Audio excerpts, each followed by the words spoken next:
welcome to our Pullman City Council meeting for this Tuesday, March 10th. And tonight, Mike Urban will be taking roll. So.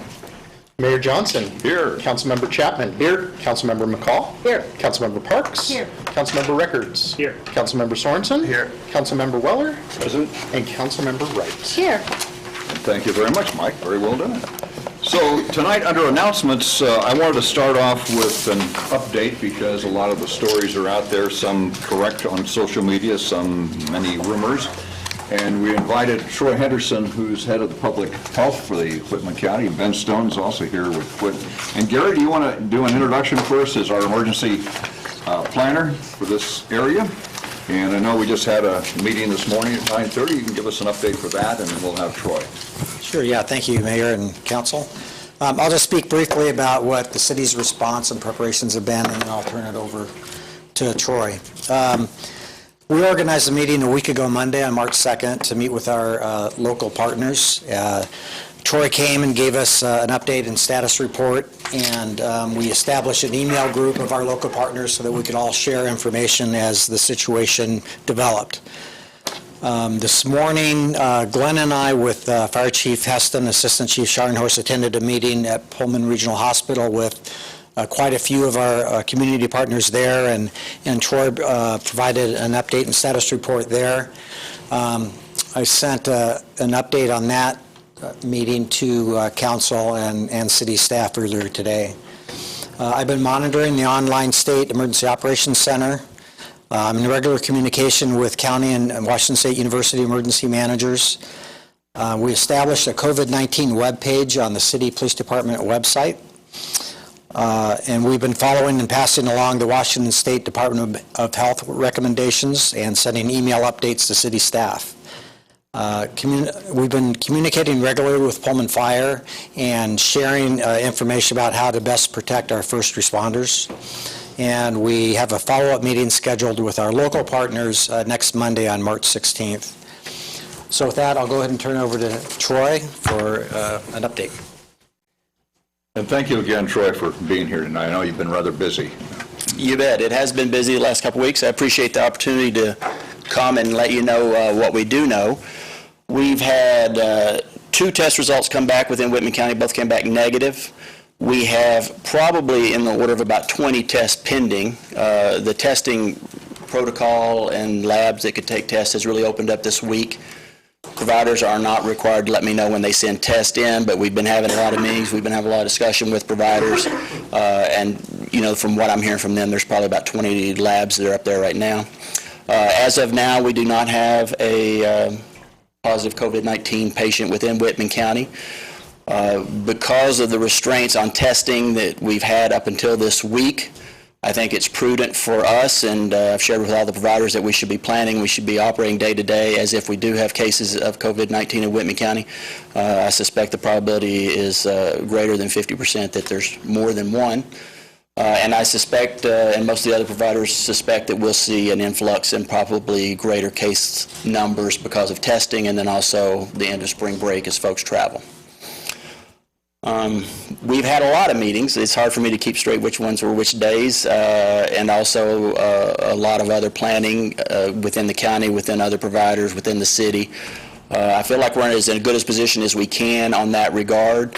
We've been building relationships with and amongst the providers for about 6 years with the Whitman County Health Network, which has really helped us be in a position to have stovepipes broken down and open lanes of communication. And we've been working daily with Washington State University. They do a lot of things independent on campus, but they follow our guidance, and we try to help them as much as we can. But from a resource standpoint, you know, Washington State University is considerably larger than Whitman County Public Health. With that, I'll take questions. You mentioned also that you've seen cases of influenza A right now in the county. And it's still not too late for people to get their flu shots, for at least that. Right? It is never too late to get your flu shot. And we did, and most of you probably know, influenza B was really peaking early in the season, probably about 7 or 8 weeks ago. And we usually see this in Spokane. So I get Spokane data, and that's pretty good prelude to what we see. And they did see a pretty substantial influenza A uptick about 3 weeks ago. It seems like we're just seeing that now, so there's been a bit of a lag, but yeah, we still have plenty of influenza activity, and it has shifted from B to A, but never too late to get a vaccine. You also mentioned this is like the 7th iteration of coronavirus. Correct. In modern history, this is the 7th coronavirus to cross the species barrier and go from animals to humans. The first 4 still circulate, some numbers of them, some different components of them. They change over time as do all viruses mutate. And if you get a common cold now, about 30 to 40% of the time, that is a coronavirus that's causing the common cold. MERS and SARS, Middle Eastern Respiratory Syndrome, and Severe Acute Respiratory Syndrome were coronaviruses 5 and 6, and COVID-19 is coronavirus number 7. Other questions? Yeah, Nathan? More of a comment. I know I'd just like to recognize that Troy has been absolutely amazing on the communication with all of the groups. I know he discussed this. He's been a member of the Poverty Awareness Task Force for a number of years, and we've benefited greatly from your information, and you were able to share it with the network that we have there. So I just wanted to recognize that and thank you for that. So, Any other questions or comments? Again, Troy, thank you so much for being here. You bet. Gary, Wash your thank you for hands. being our emergency coordinator. And if you're sick, you need to stay home from work. All right. And we also thank you for your military service as well, Troy. A couple other announcements. One that free dental services for children, Saturday, March 14th. Contact Team Dr. Fisher at gmail.com. It's going to be from 8 a.m. to 5 p.m. Gives kids a smile as part of the American Dental Association, and free dental service with Dr. Fisher. Seniors Irish Stew will take place tomorrow from 11 to 1:30. And it's not too soon to mark your calendar for Pullman Art Fest 2020, May 16th through the 18th. Nonprofits, food vendors are invited to register for the 11th annual event. And you can just use a link on the Pullman Art Commission page at pullman-wa.gov. Now we have some presentations tonight after this. So first of all, Tom Handy, which I don't see it. Oh, there he is. I was looking over the right-hand side. Tom Handy, with the Downtown Pullman Association presentation for that. So, thank you, Tom, for being here. Thank you for all the work you've been doing with the Downtown Association as well. I do have a little presentation. I'm not sure what to do with it, other than talk about it. I'm sure Rob will make a fast dash. This is the only thing on there. There's not a lot to it, so it's not big.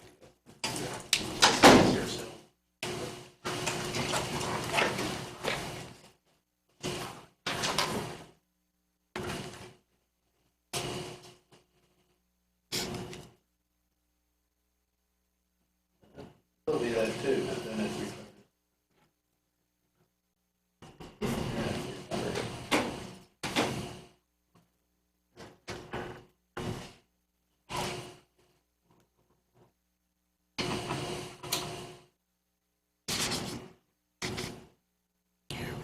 There we go. Okay. Okay. Well, I probably won't use that. I'll get distracted and start naming it. Thank you, Rob. Thanks. Okay. Well, I'm here to talk about the Pullman Downtown Association and what we've been up to for a while. And I'm going to start out with quoting a little bit from the City Council's 2020 legislative priorities. And I quote from here, "A vital downtown is critically important to a community's commercial vitality. Walkable office, retail, and multifamily products show a combined 74% premium over drivable suburban products in metro areas.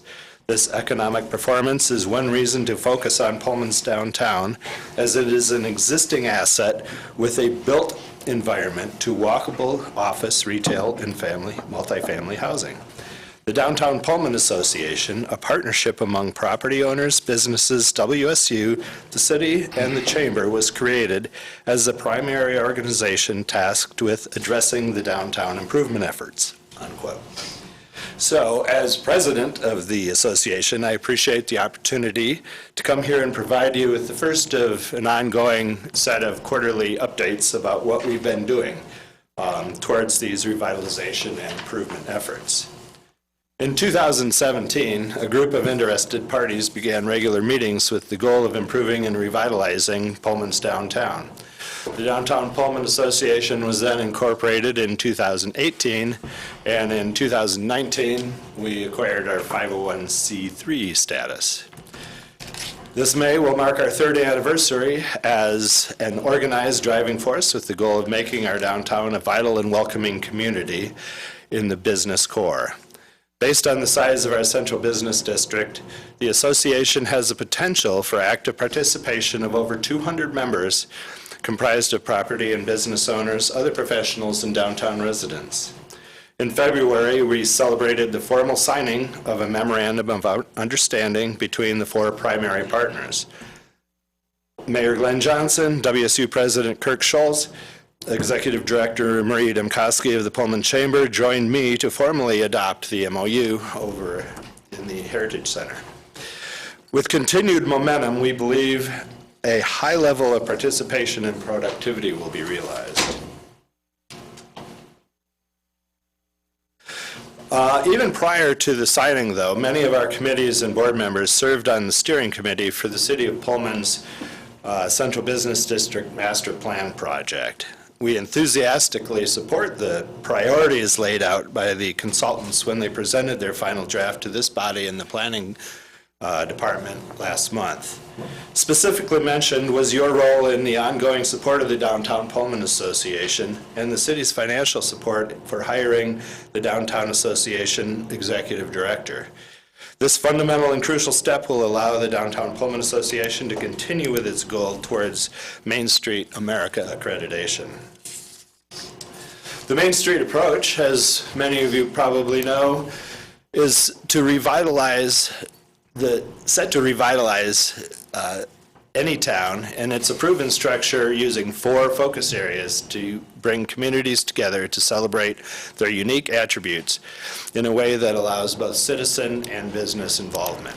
Specifically, these 4 areas are organization, which links the community by building relationships, involvements, and sponsorships.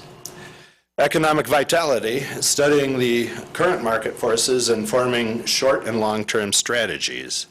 Promotions, exploring the cultural history and diversity, thus creating outreach activities that enhance the uniqueness of the downtown core.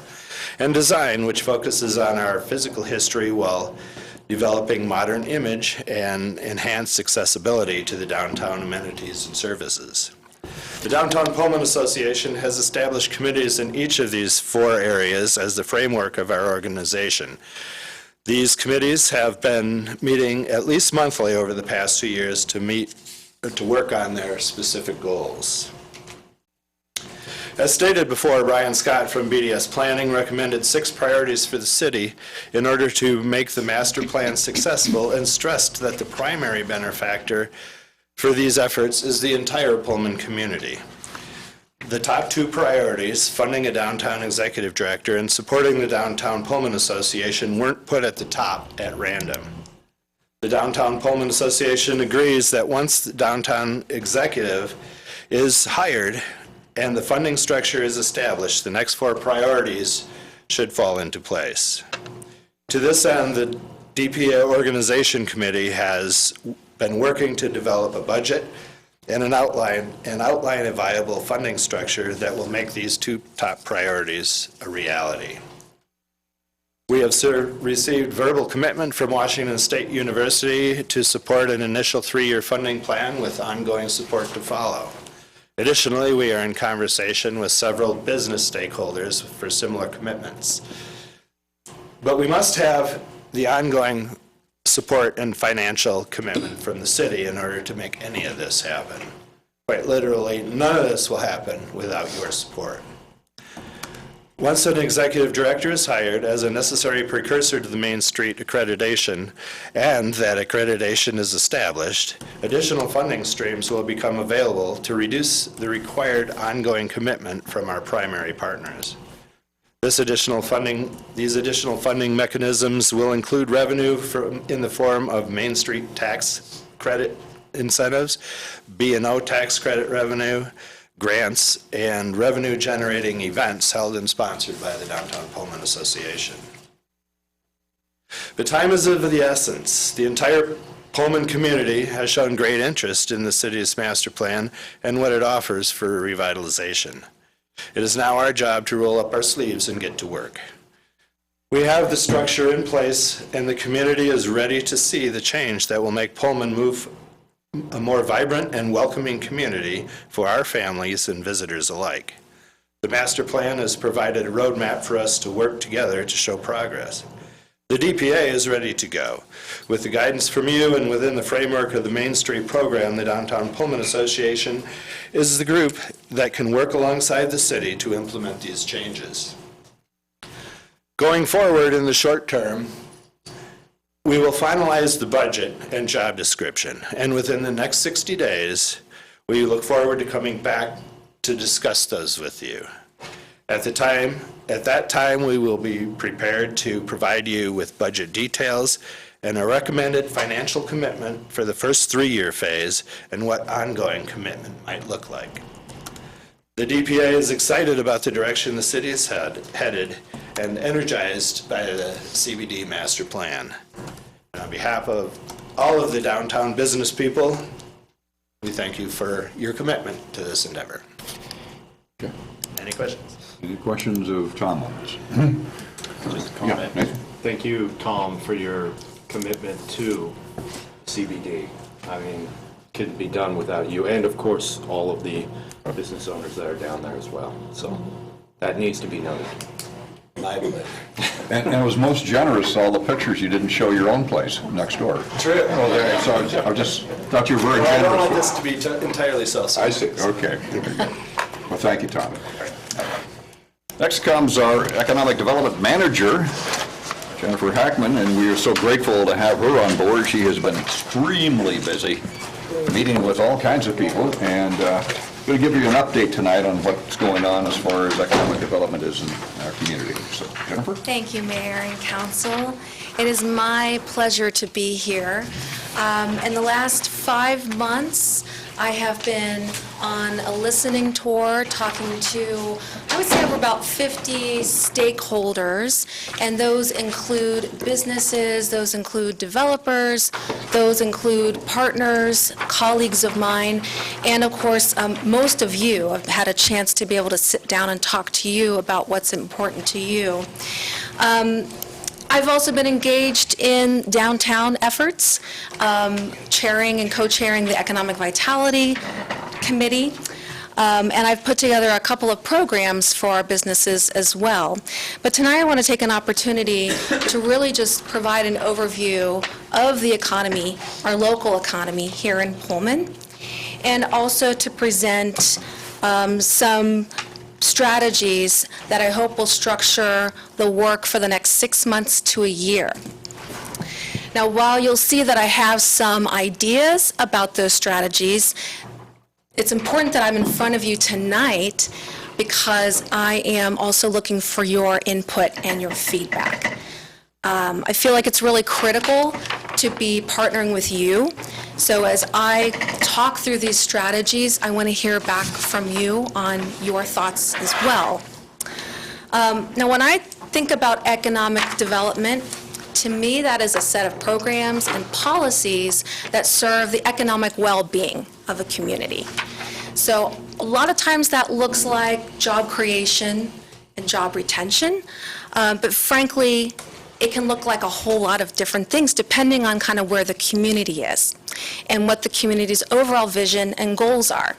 So that also can go to improving the tax base and improving retail and also quality of life.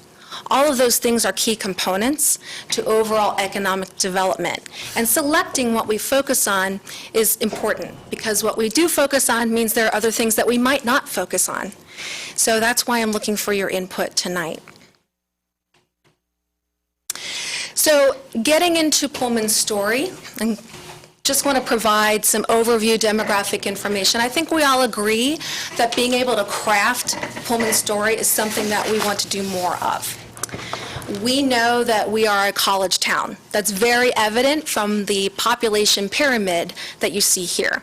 And I even condensed kind of the the front and back ends of these ages.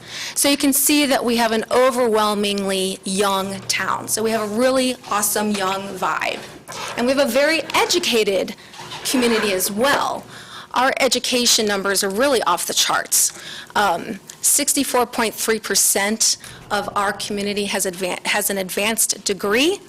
And comparing that to the state of Washington, where it's 34.5%, that puts us, that is a particular asset for us that we should focus on. We are also quite diverse for where we are. And I said we're young. We have a significant number of jobs and a significant number of students. That also sets us up as a college town to recognize that there is some seasonality in our economy.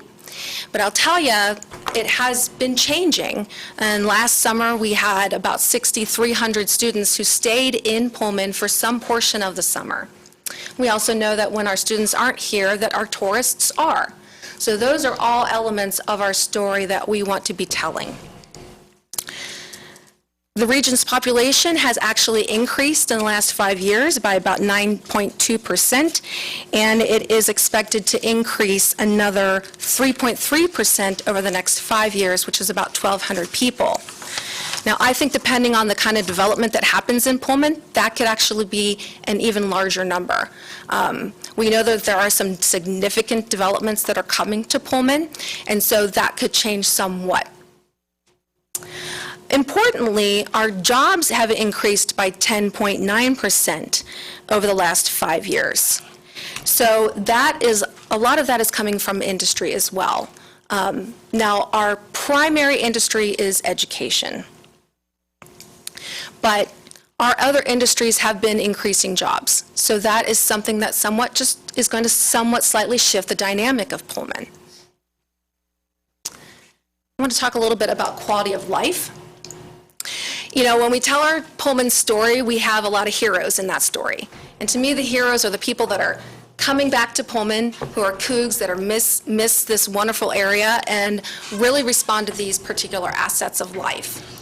One way to think about economic development and our growth is about increasing or expanding some of those assets that speaks to other types of folks as well. So ability to get around, whether you are 14 or 84, more connected neighborhoods, other kinds of entertainment options and culture. Those speak to other particular important segments in Pullman. So those are things that we're going to want to consider and reflect upon as well. Quality of place really does make a difference here. And so I want to just jump forward a little bit to a couple of, oh, they're not there. In your packet, you have some statements about what talent is looking for. And that talent is looking for options. They're looking for quality of place. And as a knowledge-driven economy, which is really what we are. I mean, when we look at some of our largest industries, we're a very stable economy, but we also have increases in manufacturing, other kinds of export industries. And that is largely coming from the firms that develop from the university. So those are areas where we can focus on building new firms. It's more of a long-term economic development plan, but it is something that speaks to our assets now.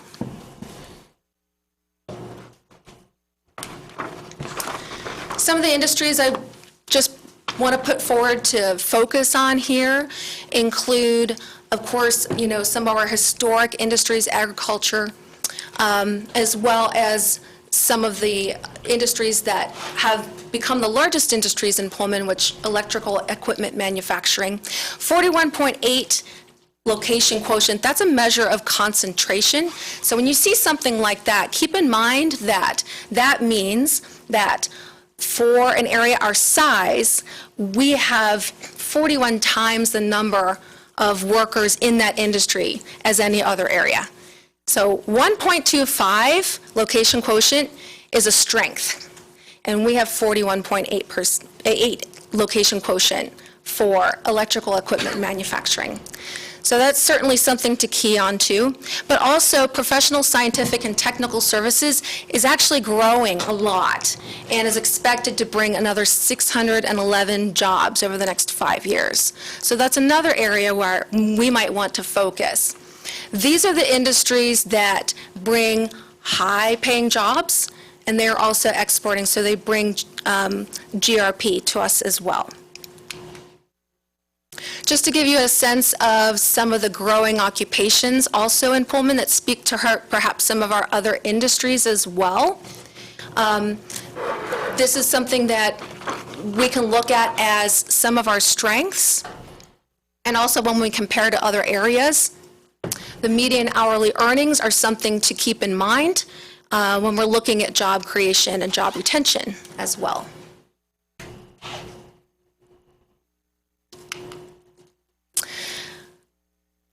I pulled some numbers from MZ as well as Census on the Map to demonstrate where our workers are coming from.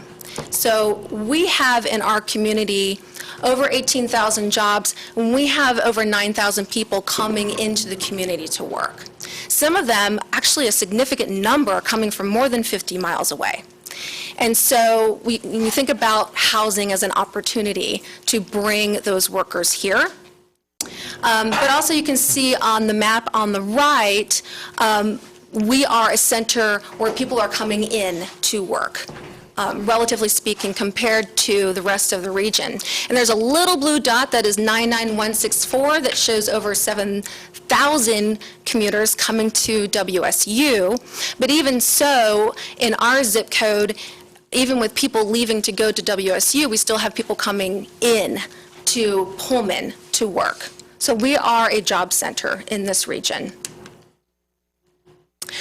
I have recently received some retail gap information from Buxton, so this is up to date for 2019.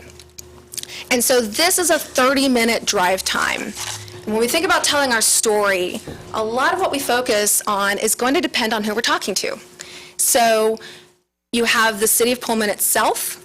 You have, of course, the MSA, which is Whitman County, about 49,000 people in Whitman County. But then you have beyond that. And what we know about our own area is that we are a larger region.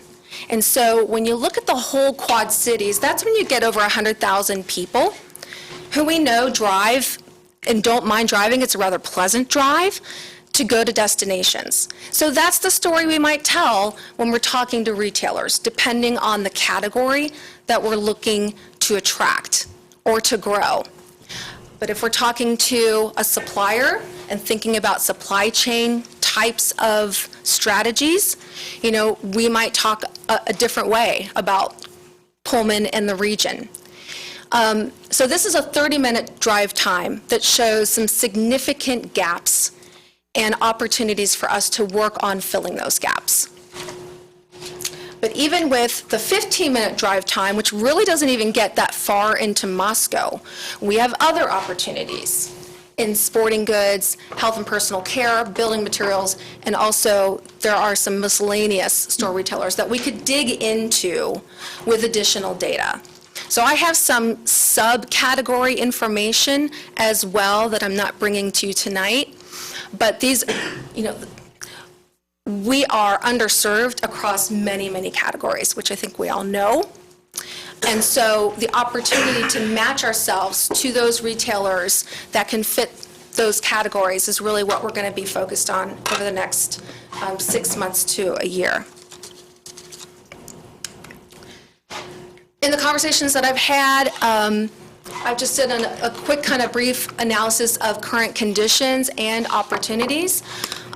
This is certainly not a conclusive list, and I would even add to that current conditions, we are a very stable economy with the amount of government that we have, with an opportunity to continue to diversify in various ways. So I want to talk about some kind of 4 key strategies that I think would serve us pretty well going into the future. And the first is customer service, which is kind of a key component for any city's economic development team. Secondly, retail, retain and grow our gems. Third, place-based strategies focusing on the catalysts, and fourth, filling the gaps. So when it comes to customer service, we are not starting from scratch. I've had a lot of conversations, and yes, maybe years ago, there wasn't as much of a customer service focus in certain areas, and depending on who you talk to, but most of the other stories that I'm getting from people even working with us 2-3 years ago, they notice that our staff is friendly and welcoming and helpful and does try to work with businesses. So we are well received by our businesses, and when I ask them how's it going with the city, I've heard mostly positive reviews. Still, we certainly want to make sure that we are guiding and curating when a new developer comes to town, when a new business comes to town. We want to make sure that they understand the city processes and the regulations, and that we work with them on that. There are certainly opportunities, depending on business. If I'm in a conversation with someone and they are struggling, I might refer them to the SBDC or a certain specialist. If there's a company that looks like it is thriving, there are some Department of Commerce programs that they can take advantage of to grow even more. It really comes down to being proactive, asking questions, and listening and responding. And even the little things, you know, I had a company talk about parking issues, and we helped to resolve some of those parking issues. That means a lot to companies, because they know that the city wants them there and will work with them to overcome the barriers that they might have. Secondly, on retail, retaining what we have and growing the gems. So one of the programs that I did in the last few months is working with WSU, one of their departments that the Apparel, Merchandising, Design, and Textiles group, focused on 5 local businesses to help plan social media for them. And these businesses are responding very positively to that because it's a need for them. And it's also a great way to engage with students. But also, again, guiding businesses through processes. Now, we have access to any business that is going online and registering to be a business in the city of Pullman. Right now, they're automatically approved, but I do have kind of newly access to those lists. New businesses that have come in the last month, and all the businesses that are in Pullman. So that's going to give me the opportunity to reach out and welcome them and talk to them initially about anything they might need and what their experience has been. So I'm looking forward to that. But also the business visits are important, and I've visited with about 30 businesses so far. My goal is 90 by the end of the year. Connecting with entrepreneurs. Connecting with local investors and makers and artisans. We do have a number of people who have home-based businesses with opportunities potentially to bring them into a group together, to look for actual space for them to locate into, and to help them grow their businesses. Those might help to fill some of those gaps that we see in retail and experience. But also reducing barriers. So we have a web presence, and I'll be working to build onto that with data like the local properties lists, with data about our story and who we are, and also helping to gather data. So some of the information that I can and have provided to business owners, building owners who are themselves working to attract particular businesses to their area. And so one example of that is Elizabeth Trainer, who is the owner of Shopco, was very pleasantly received a lot of the retail gap information I was able to provide to her. But also, I do intend to go to Recon this year and bring marketing packages with me to approach particular retailers.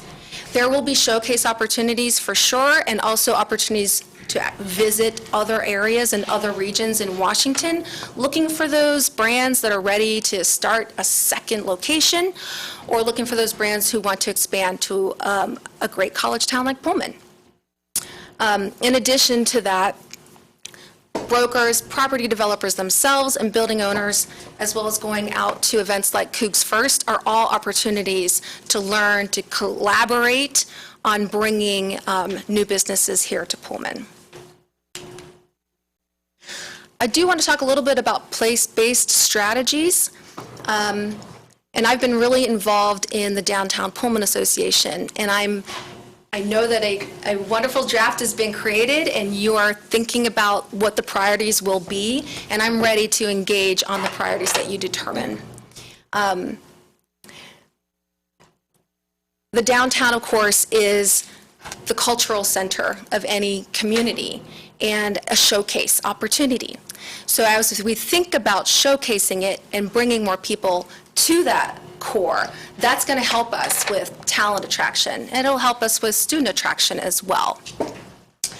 But also we have some new things going on the north side. So we know that there are about 350 acres that are planned for housing, and that could change somewhat the dynamic of the traffic in Pullman. You know, once we have people here, actually I guess I should use this. Once we have people kind of pulled to this top area, thinking that, you know, considering that our industry and our business centers in the industry, or a lot of them are here, we're probably going to see some changes to what happens on Grand Avenue due to that. There will be some commercial development there, but also there will be some new commercial development on Terraview that is aimed at capturing people who are coming into Pullman for those jobs, and then right now, you know, go right back out and don't have opportunities to stop and get groceries or stop at a restaurant because they're going straight out Terraview, perhaps back to Idaho. I do know there will be additional development along Bishop that will remain power centers and medical, most likely. And of course, we have a lot of development going on at the airport, which in and of itself is an economic development tool, and also offers new opportunities for new types of industry. So we'll be looking at, I'll be working with my colleagues, I'm sure, on opportunities there. And then finally, along Grand Avenue itself, as we think about moving City Hall and other types of changes, redevelopment opportunities come up. Those might be longer-term kind of strategies, but they're going to present themselves as we go along. There they are. So this is really just speaking to those place-based strategies and what talent is looking for. And I think this presents an opportunity for Pullman, because remote workers are on the rise, and people who have an affinity for Pullman and may want to come back have new opportunities to do that. And those talented people, of course, are looking for quality places. And if you look at what the research has found, this is largely Pullman. Small towns with strong economic performance share several key traits: travel, tourism, and recreation, prevalence of professional services, a culture of entrepreneurship, and research universities. The final strategy is really about filling the gaps.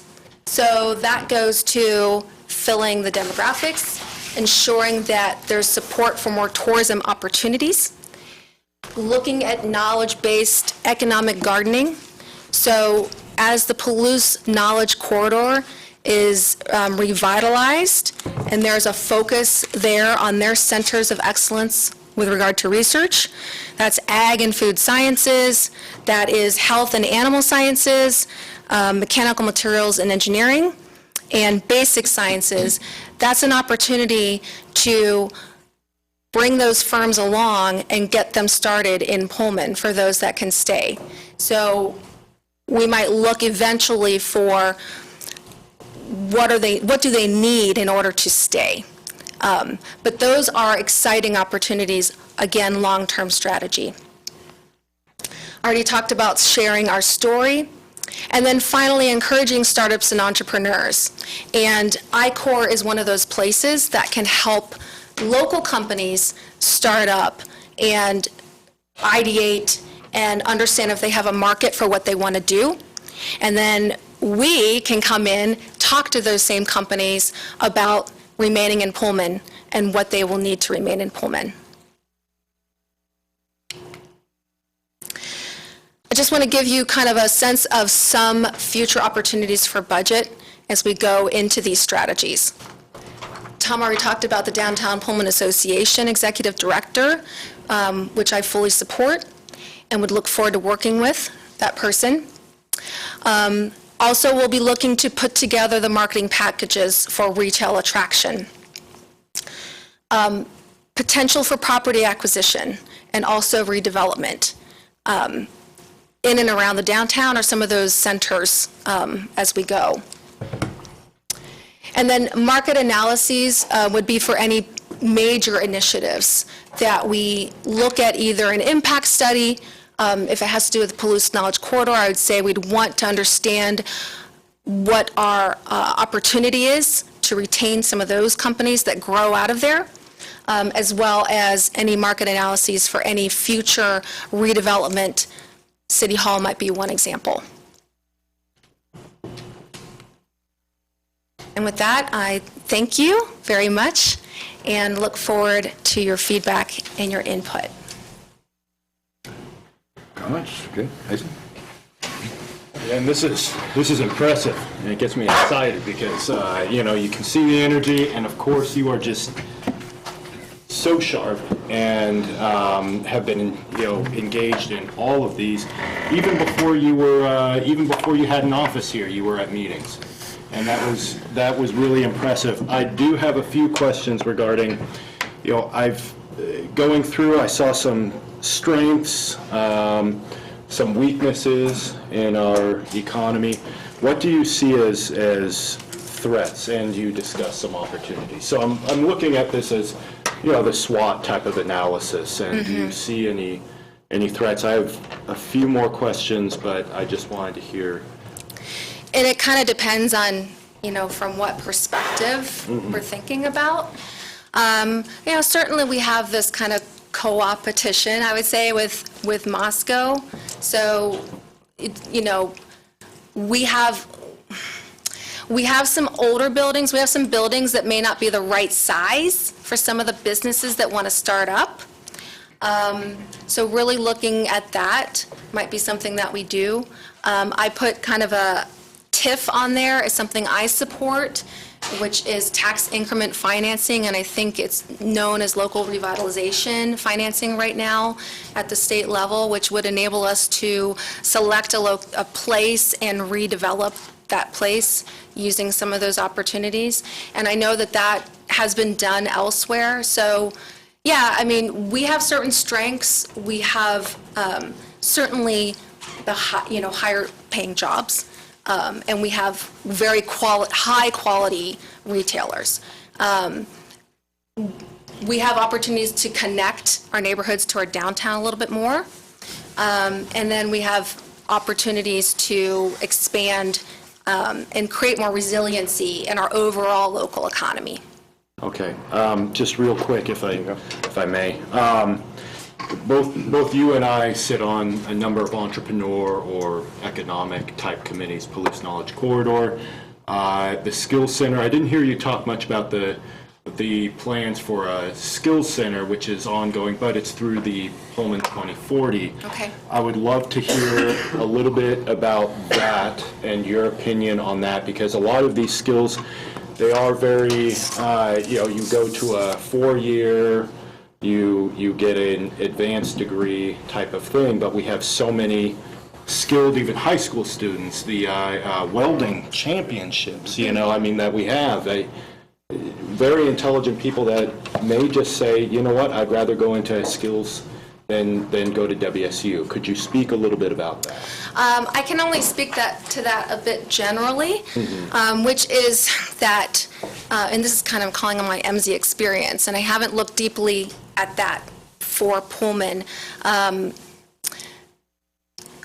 Middle skills are kind of a hole in a lot of economies, where, you have like the high-tech folks or the really experienced people, and you have a lot of people without a lot of experience, kind of entry level, but then it's really hard for industries to attract people with middle skills. So, that and the recognition that, we have hit this plateau of incoming traditionally aged students going to college as a country. We are now on the decline for that age group. So universities and higher education, that is an industry that is being disrupted as we speak. We just don't know what that's going to look like. But a lot of people, the high cost of education. So a lot of people do talk about what's the value in community college. So it's very possible, Councilman Weller, that we will look into that and see that there's more opportunity for us to focus on those. Yes, there's a lack of construction type of jobs in most places, and most places with such low unemployment, and I think Pullman's is currently at 4.9%. That is just an area that everyone is struggling with. Okay. Yeah. And just one other thing. Now, there's been some discussion, and I believe I talked to you about this. Many years ago, the Palouse Knowledge Corridor was looking at an MSA designation between Moscow and Pullman. With the introduction of the new census coming up, this is kind of a good time, and I know there's some specialties or some requirements that need to be met in order to have that MSA designation.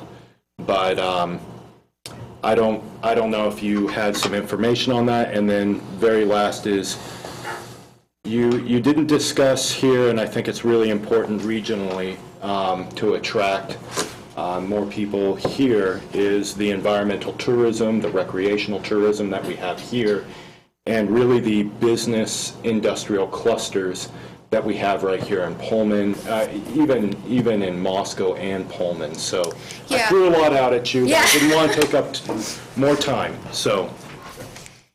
Yeah, certainly, I didn't talk about industry clusters. It is something that would be valuable to look at. We would look at the region for that. So that might take a little bit of effort to understand and identify what we would consider to be our regional area for industry clusters. And then the reality is that industries are connected to so many other kinds of industries. So when you look at both the forward and backward linkages, so that has to do with, where are the suppliers? And a lot of industries do depend on local suppliers. So I honestly, when I think about that, it would probably be the Quad Cities that I'd want to look at. Gotcha. And see where the opportunities are there. But yeah, really have not done a really deep dive into cluster. Well, this was so deep as it is, so appreciate it. But what was the I'll be other thing? quiet. Yeah, Brandon and then Pat. yeah, I think Nathan and I were probably thinking of some of the similar items here. I had written down skills center and skilled labor. I would love if maybe that's one of the future things to look into. Okay. I know with our area, yes, I do think people that want to go into that thing that we call skilled labor often might leave Pullman because what is our strength, which is often, the university, can Sure. often sometimes be some weakness if Yeah. we don't have that skilled labor, and I think we're missing out on some opportunities. It took a year and a half for my family to just get our driveway redone because we couldn't find anyone Gosh, that is such an to do important. that. Yeah, it's hard to get that data because it's not industries necessarily that are looking, that's homeowners that are looking for those industries. So, but I want to key on something you said that's important. And a lot of economies that are, small, one of the big challenges is how do we create enough jobs so that the kids that are, coming up through school and our families that, are rooted here, that they can stay here, right? I mean, even if they go away for a little while, that they have an opportunity to come back. So that's really about, economic diversification. So adding new industries to the mix. So that is something we can definitely look at. Thank you. And the other thing that stood out to me, the place-based strategies focus on catalysts. So, I mean, this is something that I've thought about a lot when we look at zoning and things like apartment land and amenities that may or may not exist. So I know I have a lot of friends that work out toward SEL, and I know they're growing, and a lot of those individuals, they really don't feel like there's enough dining options for them at lunch, so either they come all the way into town or they just say, no, I'm not going to go out to lunch because it's not convenient. So I was curious how maybe already, or what the plan is to really help inform that comprehensive plan that is in the works, it's in draft stage, to say, well, as we do that, let's inform that so that here's, from an economic development perspective, here's what we're looking at. Yeah, that's something that we could certainly look at. One of the trends is in industrial centers to enable culture and retail, and I think restaurants we already could do, but we could look more into that. But when I say that there's additional development coming, it is focused on that reality. So that additional retail coming to Terraview, that developer knows that and is planning specifically to target that group. But I do agree with you, there is probably more that we could do to satisfy the needs of that daytime population. Brian, was that it? Yeah. Okay. Mayor. And I hope you pass the word on to some of your friends over there that Bob Cady, who owns the Coug, has opened up the land and will offer restaurants for lunch and dinner and things like that over in that area. Pat? Thank you, Jennifer. A great report. You've been busy this last 9 months, and this is the treasure that you presented to us. I think it does behoove us, though, we've got some opportunities to leverage with different groups relative to the skills center aspect. And as a matter of fact, just tonight, I had a conversation with both a school board member as well as a school representative, looking at some of the challenges of bringing a skills center into Pullman. And there are some opportunities that we can use both through the state legislature as well as Spokane, who implemented a great skills center in Spokane Valley. And the person who is the executive director of the Innovia Foundation, who at the time that the Skills Center came about was in a different position. She was a county commissioner, but she's offered assistance in terms of helping us identify what kinds of things we need to do to make that more viable. So again, I think we can leverage some of those relationships to maybe move that a little bit further. And I see you as a great person to facilitate some of that. So again, I appreciate all the work that you've done. Thank you very much. Appreciate that feedback. Thank you. I know on the Skills Center, Bob Maxwell, the superintendent, has been working with Patrick Forster for his assistant dean of Spokane Falls Community College here on campus, and with the ties to the community colleges in Spokane, with a number of skill positions there. And then just hearing from some of our contractors, just trying to get apprentices around here is just really tough. And so we're hoping in a number of different ways. We have a new shop instructor, Tim Schatzko at Pullman High, who's really enthusiastic, and he's getting a lot of students involved with that. I know Kathy and I have supported one particular project that we'll be seeing here shortly that the welding students will be doing, so to show their national winners and stuff like that. So that, Dan? I just wanted to thank you again for this really lovely package that you put together for us. There's a lot of good information that'll, I think we'll all be digesting for a while as we go forward. But one of the things that I didn't see a lot of that I'm really interested to find out more about and what we can do into looking into more specifics on is the medical services industry part of our economy. Because when we talk about things like mental health has become so much more of an area of focus and priority for our community over the last couple of years. and seeing some of the challenges that we face in attracting medical service providers to get that additional, there's a drive to meet a need there, but Yeah. we still have challenges in attracting people to come to this area for that purpose. So looking into kind of fine-tuning our understanding of what are those challenges and opportunities. Okay. Thank you. Ann? Thank you, Jennifer, for a wonderful presentation and a summary of where you are with all of this. Comment I had as I had my new city hall tour with Kevin Gardis last week, and when you talked about guiding businesses through the processes and making it easier, I wanted to mention that the planning department and public works and their area is specifically set up so that the processes can go easily between those two departments, and they're going to retool the planning department a little bit. And even just things like conference rooms that contractors can come in and sit down with the staff and, Sure. and right in the building. I mean, so I'm really pleased that will work well, be part of this guiding process.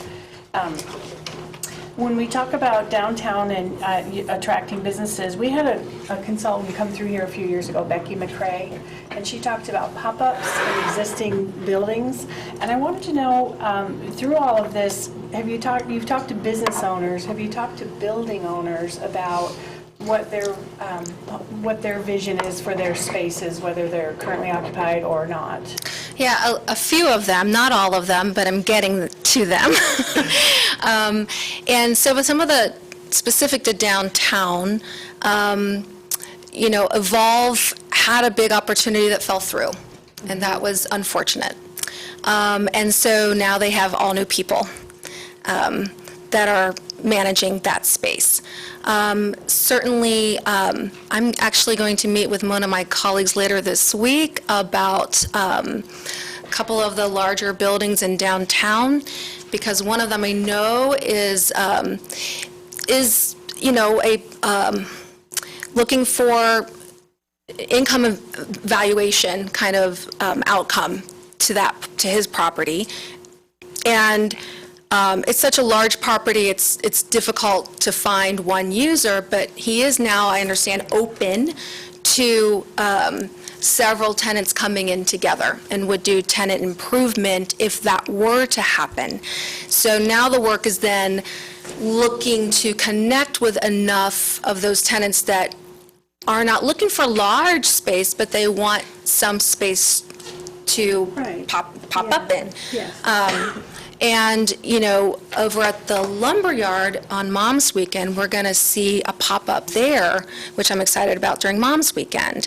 So that's another opportunity. Those are entrepreneurs. Those are people who would be happy to pop up more. And I do think there are probably additional tools that we can use.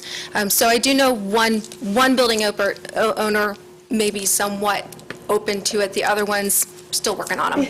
Great. And then just one small final question. What's the role of any partnership with the Chamber of Commerce in all of this?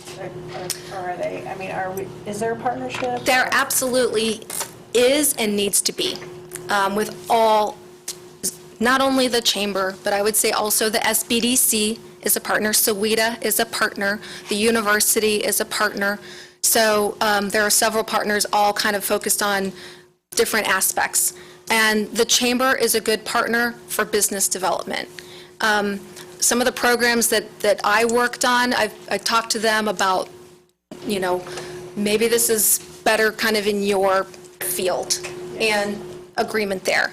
And I also think that because we're touching different businesses, that there are opportunities for us to come together and talk through those. So so we have revolving meetings where we do that, just so that we can understand, I think this building owner might be looking for several tenants. And then, the chamber person can say, there might be, I think I know some people that maybe we can connect together. So we need to do that.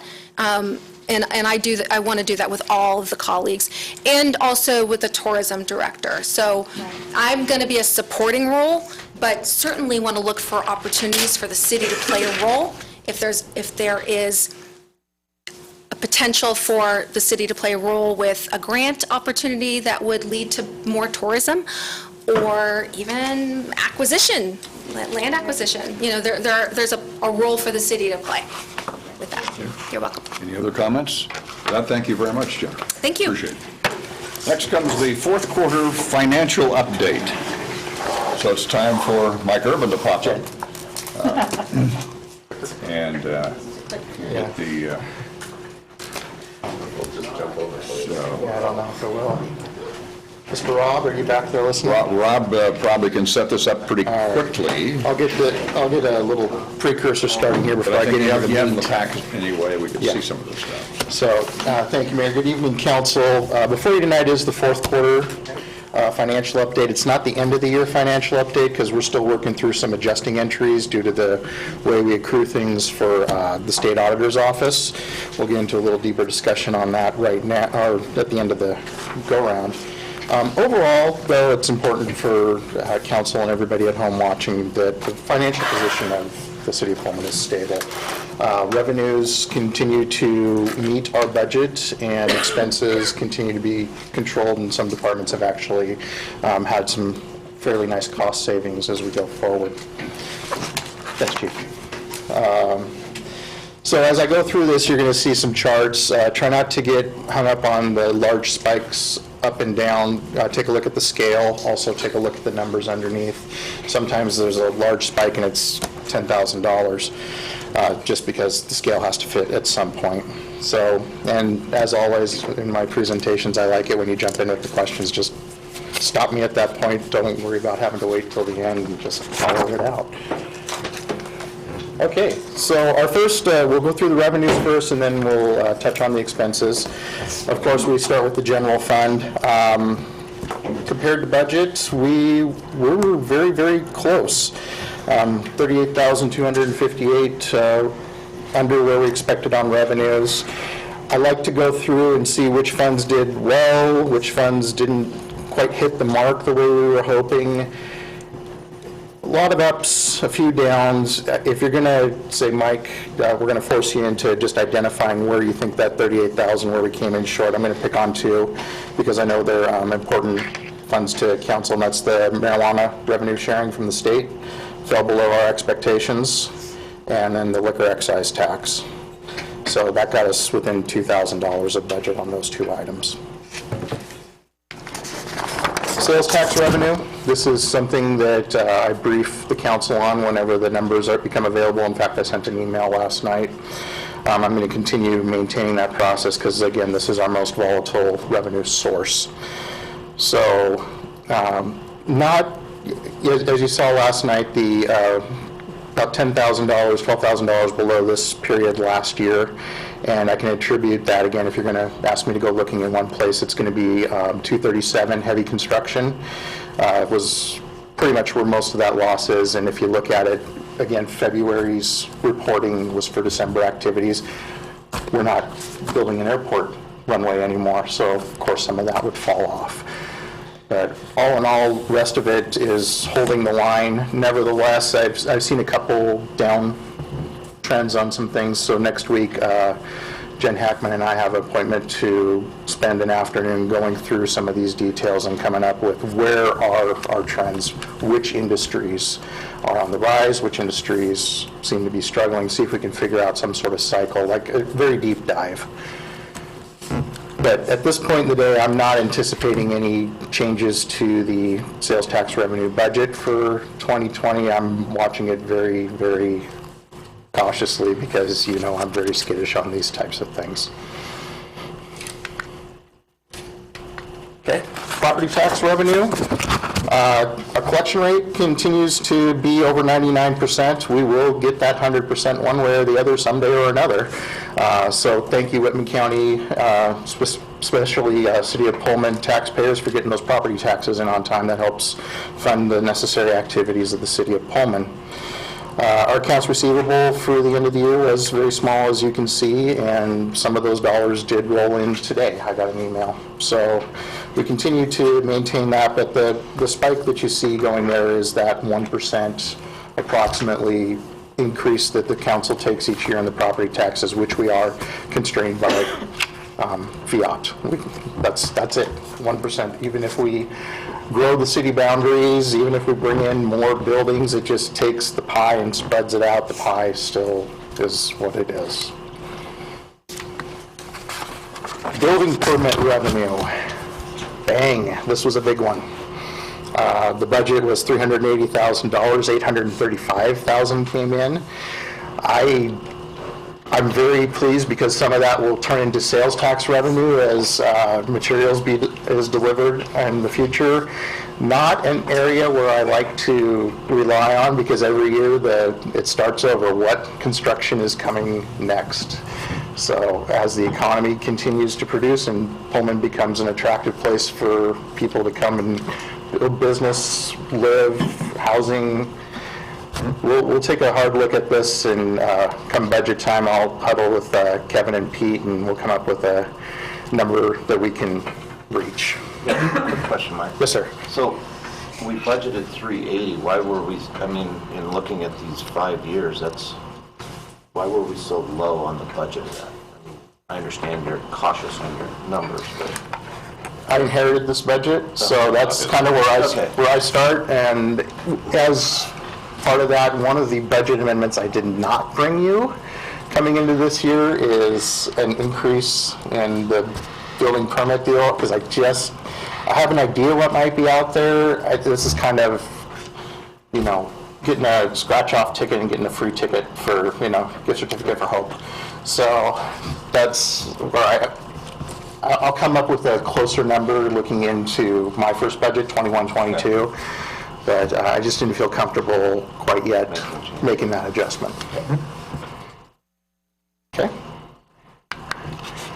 Liquor revenues, combination of the profit portion and the excise tax portion. So if you look at my 2 bullet points at the bottom there, the profit was at $42 a budget. So the state's still sharing, but the excise was down, and I've been sitting here philosophizing about that for the past couple of days, and the only thing I can come up with as an answer, and again, this is conjecture, is maybe that has something to do with the university tapering back fraternity and sorority activities. That's all I can come up with for now, but we're going to keep watching that over You see, we don't have game day, and we didn't have some other things with full attendance in football games either. So that also could factor in. Yeah, I got a game day one coming up too. So yeah, so that does have something to do with that. And the IFC and Pan-Canceled did put some moratoriums on social activities after a death occurred. Yeah, so. that's correct. And that's what I was referring to. So thank you, Councilman. Okay. There's the marijuana revenues that I touched on. The budget was $75,000. We just came in at $66,000. I started to dig into the specifics of the sales tax on that, and unfortunately, those industries are grouped in with a lot of other under one heading. So I have to go look at another report and go find everybody's individual UBI number and see, okay, how did that compare to previous? So are we getting an increase in revenue, but the state's just not sharing it with us? Are we seeing it in the sales tax, but the state's holding back? I got to get to that answer, and that's going to take a little more time. So I just have a quick question. So as on the surface, we get 7.8% of the marijuana revenue, and that's the sales tax piece. The state takes everything else, and then they do whatever it is they do with that. State takes 6.5%. We get the 1.3, the local part of that. And the state, don't want to get political. Okay, the state has their dollars, and the impact on our community of having these sales here, some of those dollars come back to the community to help provide services for that impact. And is it being shared at a rate commensurate for our needs? No. We all know that. That's been part of our government. that's been part of our government strategy. Every time we go to Olympia, we keep saying, you need to share more of the profits, the excise tax, both on liquor and on marijuana, because it impacts your local community, so. And because that's one of council's... Because you didn't want to get political, I did, okay. Thank you. I'll tee it up for you there. Because I knew that was one of council's impact statements, I did want to point this out very specifically, because there are other items, like admissions tax, that I did not include in here, that is a greater dollar amount, but I know this is on the horizon, so I want to make sure I keep you guys aware of it. Thank you, Mike. All right. Utility revenues. We have been seeing a decline, and some of it can be attributed to people getting rid of their landlines as part of it. Increased, just the city alone switching to LED lights, and LED lights in different households, power saving, just all the great things that go along with having a better environment. It has a financial impact on us.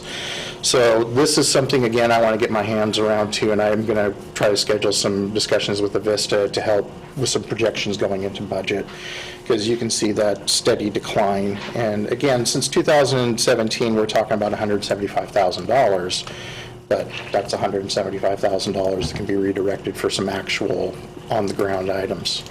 So are internet lines or fiber, or any of that included in this? Like when we pay Spectrum or Frontier for our internet? Licensing connection? fees for those types of things, yeah. I mean, do we get some revenues from that? We do. Okay. And people are streaming shows, not Right. paying for cable, in a lot of cases too. Right, but they're so. using an internet connection Yeah, to do so that that. would- So I didn't know if that, Just probably not. Not as much as it we're not probably getting, was. Yeah. okay, thank you. The things that we should be looking towards in the future too is we're taking a look at our lease rates on cell phone towers. We should be looking at our lease rates on 5G when it comes here. That should not be a free service to the companies slapping things to poles and existing structures. So as that starts to get rolled out, we want to be ahead of that curve.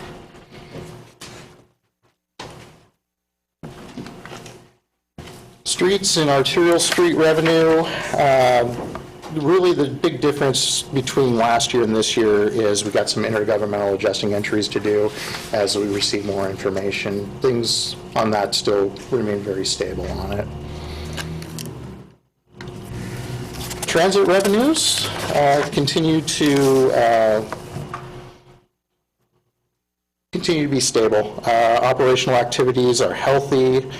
Really, the shortfall based on budget and where we are is the timing of some grants. We have a couple buses that we're going to, I think Wayne's going to be bringing to us very soon that we were thinking maybe would be done in 19, at the end of 19, looks like it's going to be 20. And utility fund revenues. The huge drop-off on this, and I just received this email today, is the contributions from private sources, where they have put in streets, fire hydrants, water lines, so we get the benefit of that. I finally received those numbers today, thanks to the hard work of the engineering department, because I asked for it, and I can start working on the audit, and that'll move that number back up to where it should be, probably much higher than the 14,000. And Civic Improvement Fund. This is another one of those budget items, Councilman Sorensen, where it was a low number, 381, and it came in at 660. And this is one of those items that I brought to you as a budget amendment, where I expect numbers to grow in 2020. And as you can see, 19 is a lot more on par with 17, as the mayor mentioned earlier. One less home game, no game day. So it continues, you take that little blip out and it continues to grow, and I will reiterate something I said in an earlier meeting, boy, if we get another game day back. That was, You can work on that, right?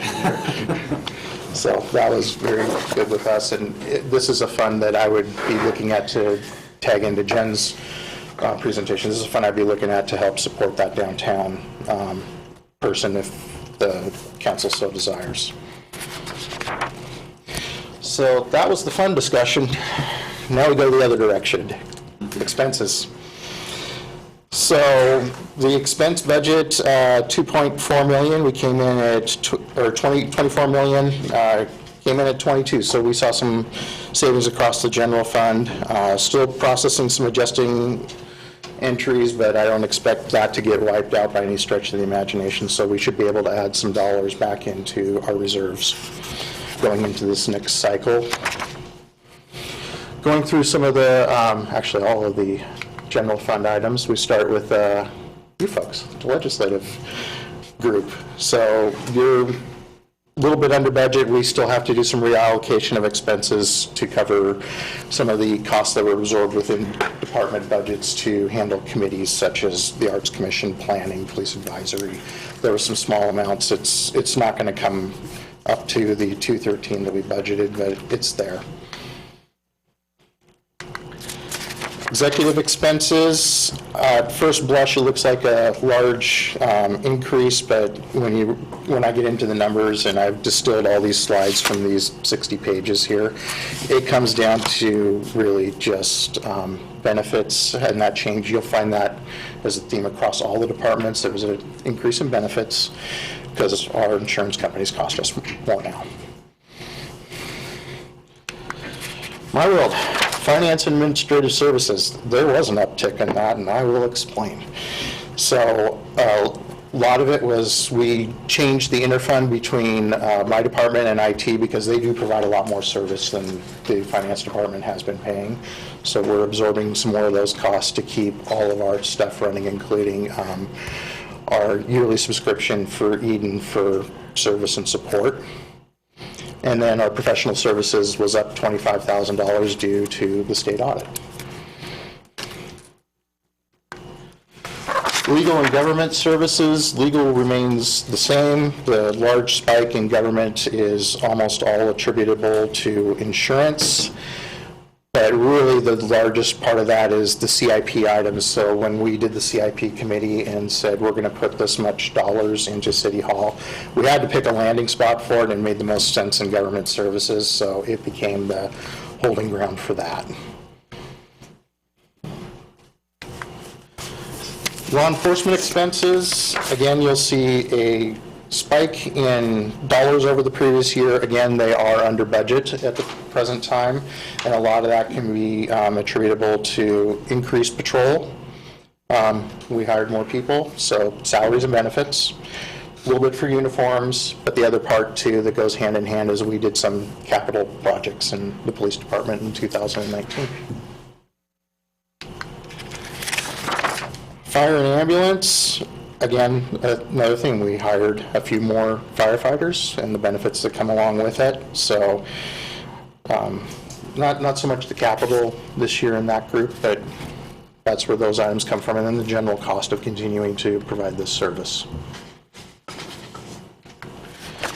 Planning and economic development, it used to be just planning, but it makes a lot of sense to present both to you because they awfully go hand in hand. A lot of the change in that is bringing Jen Hackman on board to provide service at the end of the year. She was here almost the entire fourth quarter. And just some additional costs to professional services into the planning department. Very, very neutral, but some change there. Protective inspections, you see that one is down, and that is primarily because there was a position open most of the year. I would say all year, as a matter of fact, if not. Yeah, I think all year. And that position is actually being filled next week. So we have another person to be able to come in and help catch up on some of the work. They're not behind, but they can use the help. A lot of building activities you saw with the permits. So keeping up on top of that is a very big priority, I know, for Jeremy. Library expenses, just up a little as well, mostly wages, a couple additional folks' wages and benefits, little increase in media that goes on the shelves and the online programs as well. Parks and Recreation, again, up a tick, salaries. Streets and arterial street expense. Mostly the difference is capital. We've done some more capital projects than we set to do. Still far under $1,000 under budget on that. Utilities expenses, it looks like a large drop, but we haven't booked the depreciation yet. That's something I'm still working on. And also, when you look at the budget of 26 million versus the 12 that was spent, we expected to be into City Hall in 2019 when this budget was created. So that has got moved over into 2020 with some of those budget amendments. Transit expenses, under budget, up a little bit over last year. Again, salaries and benefits as we bring on more staff. Internal service funds expenses. This is the building fund, IT, ERD. They're basically a utility within the city. So expenses are down quite a bit, but we moved a lot of those purchases from ERD into 2020. A lot of capital purchases got pushed into this year, so that'll come back up a little bit. So they were under budget because of that, and there was cost savings across the different departments as well. So, today's final thoughts. First of all, I want to thank council very, very much for granting that extra position in my department. Stephen Hildebrand started 2 weeks ago. I probably could have commented on that at the last council meeting, but I really just kind of want to make sure he stuck around. So, You saw the chair they have him sitting in. Yeah. we have tried one chair, Councilman McCall. It didn't work out for him so much. I forced him to sit behind a computer today and come up with a better solution. So we're working on that. He's a tall boy, 6'4". So he's been a great addition to the staff. He's jumped right in and he's learning right along with us. The economy in general, it has been an interesting couple days now, hasn't it? Caution, oil, coronavirus, sales tax. I'm trying to take it all in. I'm going to continue monitoring this one. I'm not going to render judgment yet until after the first quarter. We just need some more information. We need to know who our nominees are. We need to wash our hands. We need to quit watching TV and being scared. And we just need to breathe. Yeah. Yeah. Yeah. Go out, support your local business, have a meal. And know that we've been through varieties of this before. Sure. Yeah. Absolutely. Question? Well, I'm just wondering, I'm not to be panicky or anything, but there is talk of WSU going to online classes. So I've heard somebody mention on the radio this morning, well, what might that do to our local economy if students either don't come back or leave, both, you know? And I talked to 2 students today, but they're both seniors, and they said, well, we'll stay. So, I mean, I'm hoping, because they have leases and things, but I mean, I just thought I'd bring them up because... And they have not made a decision yet. No, I'm saying, They're yeah. training everybody to handle online if they need to. Yes, I'm aware, yes. So, My experience and my side to that is I have a young lady who looks an awful lot like me, going to school, as you well know. Anyway. And they have gone to online classes. That's fine.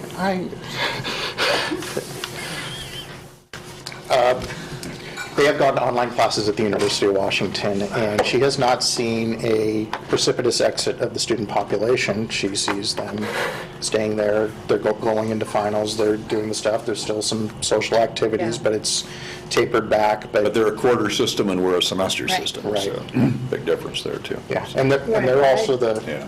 I take your point, though. I Yeah. mean, I know what you're saying. Now, her mom would love to see her, Elizabeth, if you're watching. So, nevertheless. No, she can say. I'm sure that she's watching. On your point, Ian, WSU administrators there's a team of administrators that are meeting every morning to basically have the discussion. Yes. And they, I mean, like everybody else, they're just waiting for more information. it's important that they keep meeting and keep preparing No, for these things. absolutely, and I wasn't I wasn't saying they're going to do it, I just said, I'm just bringing up the economic impact Right. on our town. It would have a if- major impact. If it happened, that's all. And Yeah. I think those, after spring break and we see the return of students, I think some of those things will become more clear and we'll be able to talk about it a little Absolutely. bit more, with a little bit more knowledge at that point. Yes, for sure. Nathan? I will say, since we're having this conversation, it is important for, though, businesses, individuals to use caution, be prepared, because, I mean, if it does happen, so. Well, I can just share that I'm on a Facebook page that is administered by WSU, and it's specifically targeted for parents.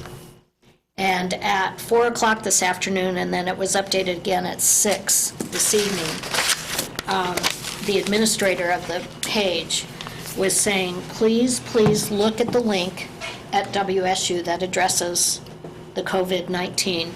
And then it says, as of today, the Pullman campus isn't closing. The Pullman classes aren't moving online. WSU Moms Weekend isn't canceled. Students should come back to Pullman from spring break and make sure you wash your hands. Yeah. Thanks. So I took that as being a very positive message to kind of just, Yes, level people's anxiety, yeah. I guess, if And you my will, husband's involved in because this on a daily basis too, and he said, we talked about it for almost 2 hours last night, and he said that we really don't want to go online, and there are also a lot of hurdles for the university to make that happen, and right now there are some things that could possibly even block it, so they really are not, they're really waiting to. I will point out that Ann loaned me her pen, and she doesn't want it back now. And to that point too, if there's any university that can make a transition to online, Washington State has an amazing online program, so the Found Work already is set. In the nation. So the next topic I have on there is kind of a sore subject with me, the state audit. The 2018 audit continues to roll on. I do believe we are coming towards the end of it. I'm really going to kind of reserve my comments until it's been completed. But because of that, it brings us into the next topic. One of the things that the state auditor has recommended to us is, even though we're reporting on GAAP and we're reporting on a hybrid modified accrual, they now want us to also start reporting some particular items on cash basis. And that's when my accounting manager and I kind of looked at each other and said, what are our options here? Because we're basically doing 3 types of accounting methods. So we've put in a lot of research, and we're going to be recommending to council at the next meeting a change in reporting. I sent out a lengthy memo. I do not like sending out that long of a memo, and I apologize, but there's a lot of moving parts on this, and my usual 2-look rule with council that I like to do is going to have to be sped up a little bit. So I wanted to give you kind of a really broad overview, almost a primer, and at the meeting on in 2 weeks, I'll be bringing back a little more thorough discussion, presenting really both sides, what the advantages are, what the disadvantages are, and the recommendation. And if I really want to boil it down to its essence, is I believe that the switch will not only continue to provide the transparency that our bondholders, grantors, and the public needs to have, because we can continue to do that very well. It will save our staff a significant amount of time putting this report together.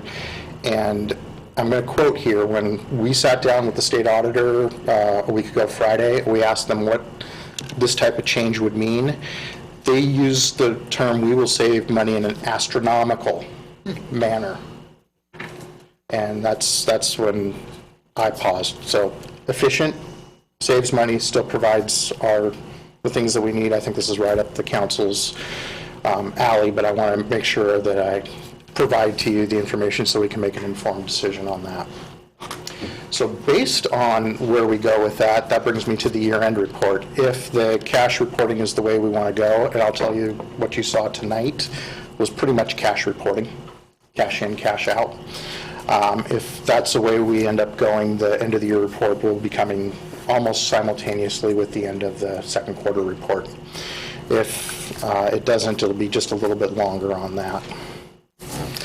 So that's the finance department. We continue to hum along. Again, I thank you guys very, very much for the extra help. It was needed, and it's been a tremendous savings, especially as we go into the budget cycle here, which is I'll be rolling out what my vision of that budget looks like and how I would like to hold meetings with the departments and the council to get the input early on before we really present that to you guys for further discussion.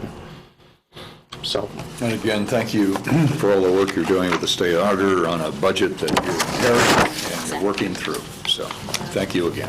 thank you, Mayor. Thank you again, Council. All right. Is there any questions that I missed?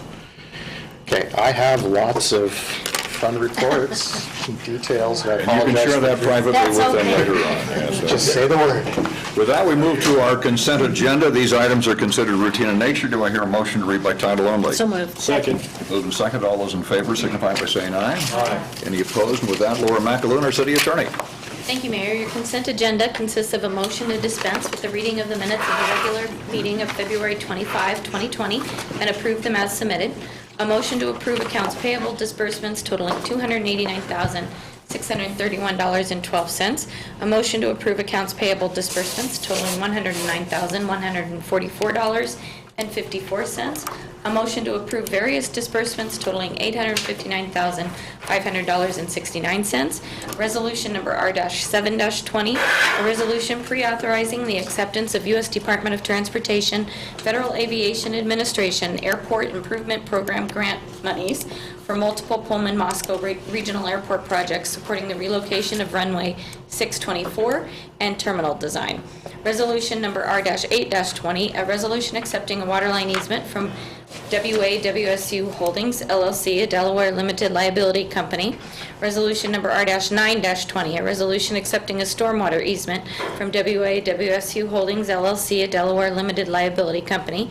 Resolution number R-10-20, a resolution accepting a stormwater easement from WAWSU Holdings, LLC, a Delaware limited liability company. Resolution number R-11-20, a resolution accepting a stormwater easement from WA-WSU Holdings, LLC, a Delaware limited liability company.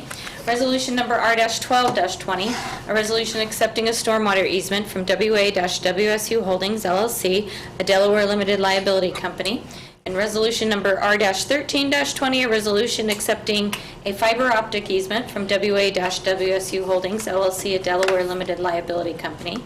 Resolution number R-14-20, a resolution accepting a waterline easement from Pullman School District number 267, a Washington State School District. And resolution number R-15-20, a resolution authorizing the acceptance of Washington State Department of Commerce grant for City Hall solar project. Any item the council would like to offer discussion? Seeing none, the consent agenda consists of items 1 through 13. Do I hear a motion to approve? So moved. Second. Moved and seconded. All those in favor signify by saying aye. Aye. Any opposed? With that, we move now to our regular agenda. First item we'll have from Kevin Gardis is an ordinance from the City Council, and it deals with safety, mobility, accessibility, and the commercial vehicle operators and complete streets. It's a long title. So with that, you've got it. Thank you, Mayor. Good evening, Council. City Council has a current goal of passing a complete streets ordinance. A draft complete streets policy was prepared by city staff and posted on the city's website in January with a request for public comment. The draft policy was presented to the Planning Commission in January, and Commission members also provided comments. Combining the public comments received and Planning Commission comments, the draft policy was revised and presented to City Council on February 4th. After receiving a comment from Council at the February 4th meeting, the draft was again modified and presented to Council at its February 11th meeting. No additional comments requesting changes to the policy were received at the February 11th meeting. Staff indicated they would return at a subsequent meeting with the final version for adoption. The version before you tonight is the same one you reviewed at your February 11th meeting. It is staff's recommendation that Council adopt the complete streets ordinance presented, and I'd be happy to answer any questions. Questions of Kevin on this? Brandon, you have Yeah, no, I have questions. I just want to try to figure out how to work my way through these. I want to keep moving in this direction. So I guess what I want to know is, do we have to come back if we have additional suggestions for modification, if we make this final? I mean, do we have to go through a process all over again? Because I still think there are certain things that I'd like to see fleshed out a little bit more, including, how we go about making a determination on some of the current streets when we modify, when we make changes, when those go in place, what, aside from the city engineer that's listed here, how people are going to use the street, things like that, so that we can be informed on, where current residents, what those needs are, more than just traffic counts and things like that. Like, I want to see some of that in here, I think, a little bit more. So if we were to, but I don't want to halt the progress. So if we were to move this forward tonight, what does that process look for modifying this at a future date? It would be an amendment to the ordinance or rescinding and adopting a new ordinance. Okay. And I would just offer that, I've heard council say that we'd kind of like to get going on this. Correct. That's correct. And I think there's always, once we get into it and, if issues come up and we think there's a better way to do it, we can always amend the policy that's attached to the ordinance, which is basically... Plus, if you're talking about a specific street, you're going to bring that to a council anyway. You're talking about kind of changes on it. If it'd be a major change, wouldn't it? Right. Yeah, I think if we were going to make a major change like Main Street, of course, that would come to the city council. But where we're just repaving, say, Spring Street and Crestview and Harvest, we would review that with the CIP committee and talk about traffic calming and multimodal and kind of work that out at the beginning when we're first starting to budget for those projects, so we make sure we don't underestimate what the cost of the project is and budget accordingly. And there are also performance measures built in that have to do with ADA parking, miles of bike lanes. I mean, so there is some accountability built into it as well that we can revisit and get the metrics and then compare it to what the goals were. Other comments? If there's no other comments, do I hear a motion on this ordinance? Move to adopt ordinance 20-2. Second. Second.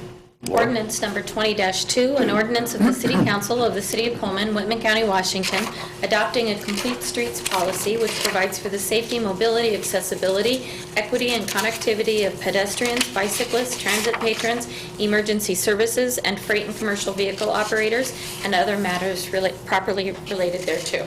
All those in favor signify by saying aye. Aye. Any opposed? Now we move to item number 2, the Carnahan rezone, but before we do that, it's time for the appearance fairness questions. And so we're going to start with Brandon on this. Does any member of this council have knowledge or having conducted business with either the proponents or opponents of this proceeding? Shane is my fantastic chiropractor.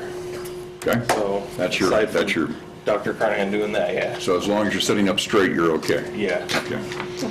No. No. No. No. No. Excuse me. No. Okay, has any member of this council communicated with any proponent or opponent regarding the proposal that is subject to this proceeding? No.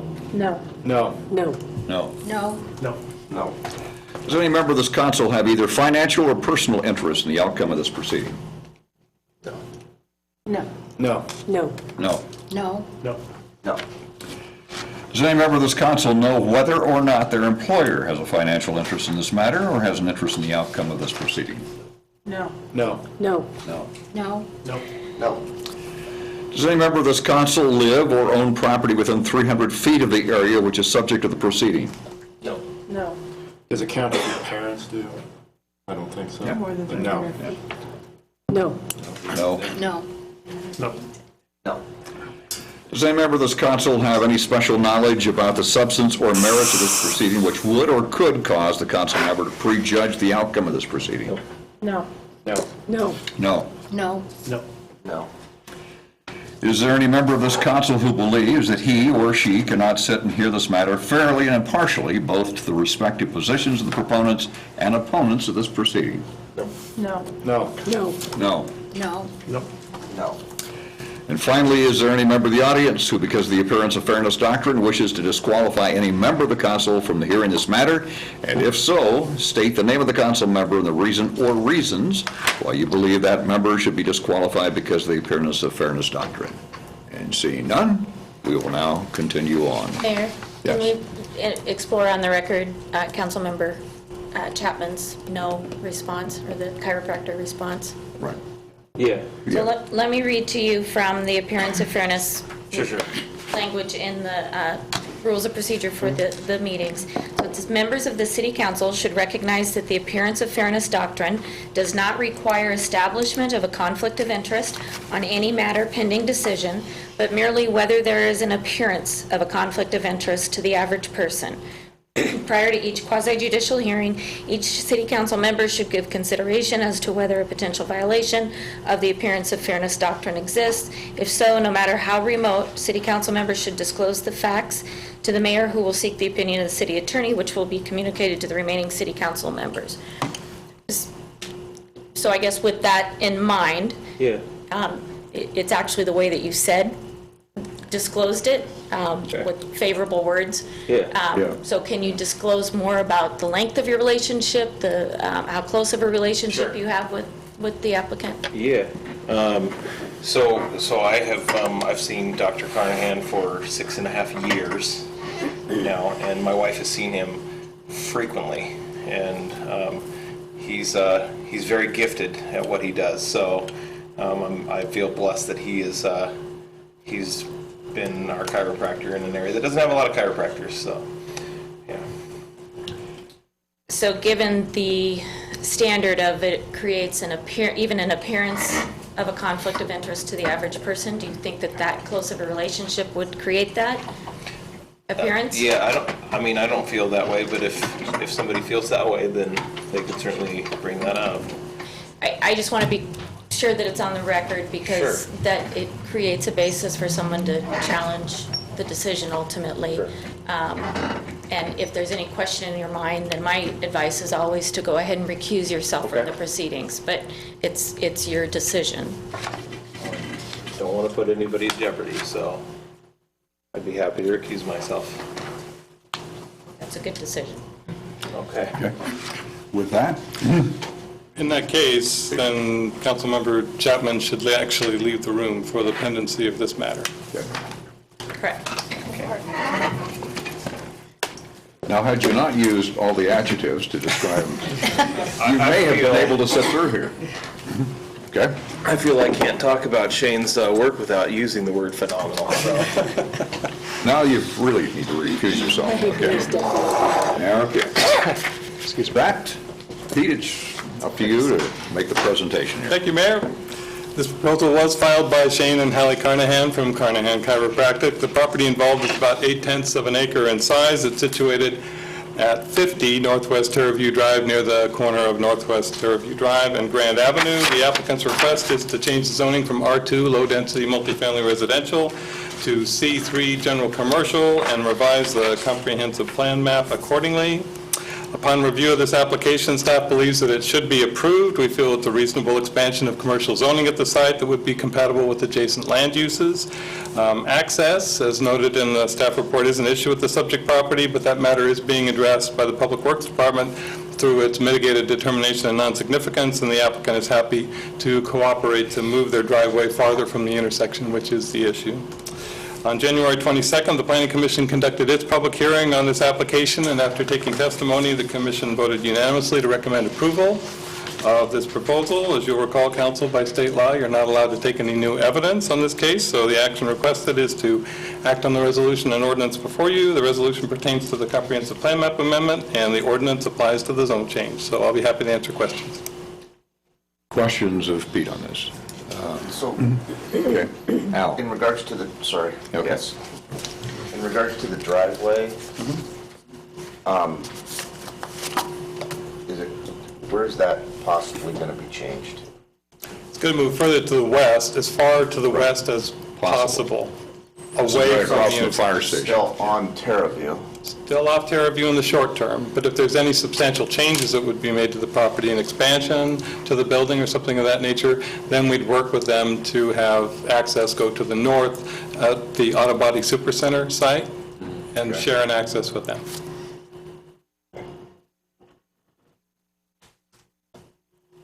Yes. Are there, Ann? and I live right out there, but are there homes between this property that we're considering and the auto body? No, No. there are Okay. none. All right. No. I'm not far enough down. Okay. Thank And the you. nice thing is, it's elevated compared to Yes. where he was located. Yes.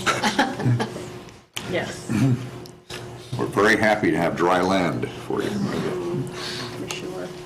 and not lose you. Okay. Any other questions? Then do I hear a motion on this? Move to adopt resolution number R16-20. Second.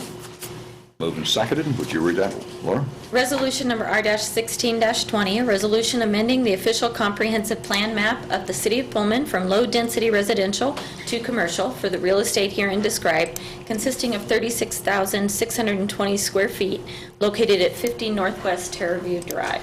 All those in favor signify by saying aye. Aye. Any opposed? With a notation that we have one that's been reclosed. Yes. Okay, item number 3, anything further you want to make on this You one need here? to move on to the ordinance, actually, is the next item. Yes. Right, and I think that's what he was doing. Okay. They That's were why I'm numbered moving to next. that way in the, Yeah. and I don't have anything additional to add. This just would change the zoning map. Correct. So to that, do I hear a motion on, Move to adopt ordinance 20-3. Second. moved and second? Laura? Ordinance number 20-3, an ordinance amending the zone classification from R2 to C3 for the real estate herein described, consisting of 36,620 square feet, located at 50 Northwest Terraview Drive. All those in favor signify by saying aye. Aye. Any opposed? And one reclused. Okay, matter is covered. All right, thank you. That we now move to item number 4, the Palouse Business Center rezone, and before we start that, we will also be doing the appearance of fairness. And we need to get Brandon back in the, Pete just went to get him, so I'll wait until he arrives, if he can find him. Hopefully he was. You never know where he may have gone. So. Heard you missed me. Okay, now, we'll start with Al this time. Appearance of fairness, and this is item number 4, Brandon. Does any member of this council have any knowledge of having conducted business with either proponents or opponents of this proceeding? Yes. And would you explain? Is that correct? Now or later? You can explain it now, that would be Okay. easier. I conduct business with this particular company right now. As in they're a customer of yours, or a Correct. client of yours? Do you feel like it creates an appearance of a conflict of interest Yes. to a citizen? Okay.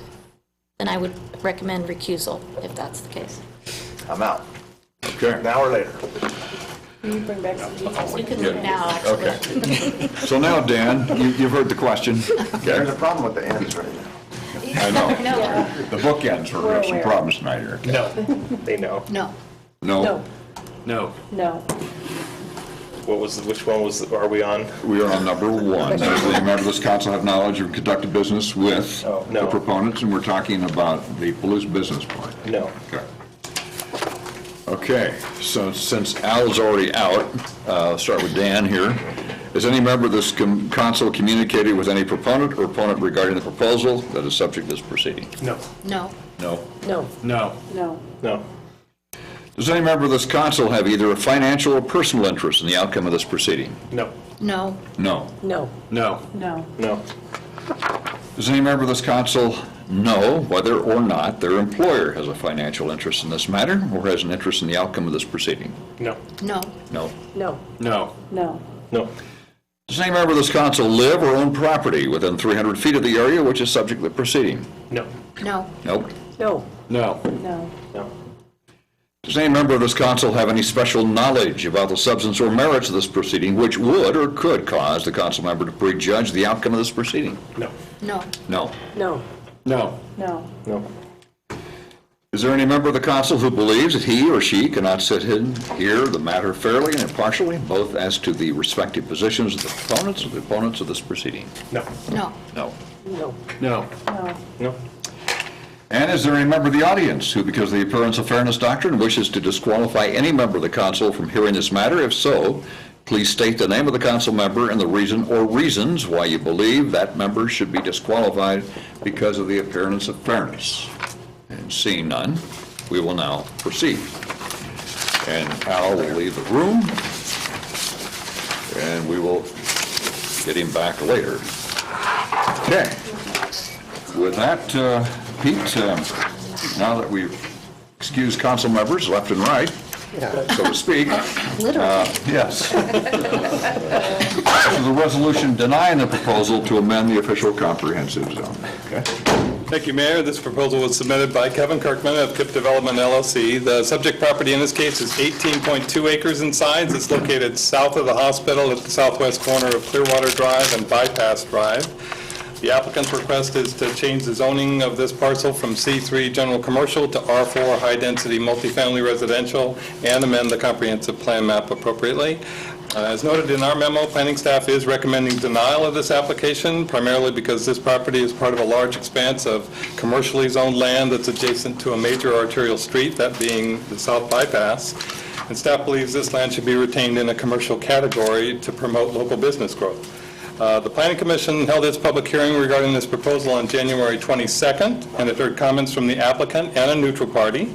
In his testimony, Mr. Kirkman said there's very little demand for commercial development at this site, and the zone change would meet a need expressed by a national real estate developer that builds multifamily housing. Following those public comments, the Planning Commission discussed the case and narrowly agreed with staff's recommendation. In the end, the Commission voted 5-3 to recommend denial of the proposal. So the action requested is to act on the resolution and ordinance before you.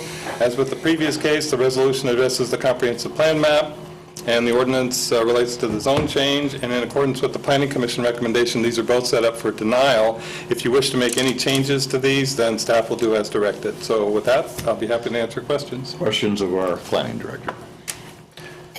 And I'm not sure if this is an appropriate question, so I can not go further with it if it is. But do we know what the nature of the residential development project might be? It's for both multi as well as single family residential. Did I read that correctly? Well, mostly multi, wasn't it? The actual proposal was for a more traditional style student apartment complex. But obviously, when you're talking about changing zoning, you're talking about changing from one package of uses in a commercial category to another package of uses in the R4 category. And so I always advise that you should think in those terms rather than any specific development. Okay, well, and you articulated that well, Pete, and I guess my thought process is, because we had some discussion on an earlier project on the other side of town, and again, this was in the same questioning of available space for those kinds of usages, and I guess, I want to make sure that we are doing a service for the existing commercial use and spaces available without limiting what we're looking at in terms of residential needs as well. So I just guess that's where my question was headed, and I don't know if there's any further clarification that you can give me, but that's where I was going with that. Understood. I feel like it's probably best to leave my answer as I did. Okay, thank you. Other question? Brandon, and then we'll go to Nathan. Yes. Could you talk about this South Bypass Drive a little bit? If I heard you correctly, you mentioned it being adjacent to, or it looks like it runs through this property. Right through it, yeah. It also looks like it runs adjacent to these other R3, R2, R1 That's true. that are on here. So I'm trying to figure out, if that's really a negative, I guess, with this being our residential zone, if the other ones it runs by are residential as well. And does it come to a stop like it shows in this map right now? Is it just this little segment here that's... Yeah, there's only about 1,000 feet of it that's been constructed so far.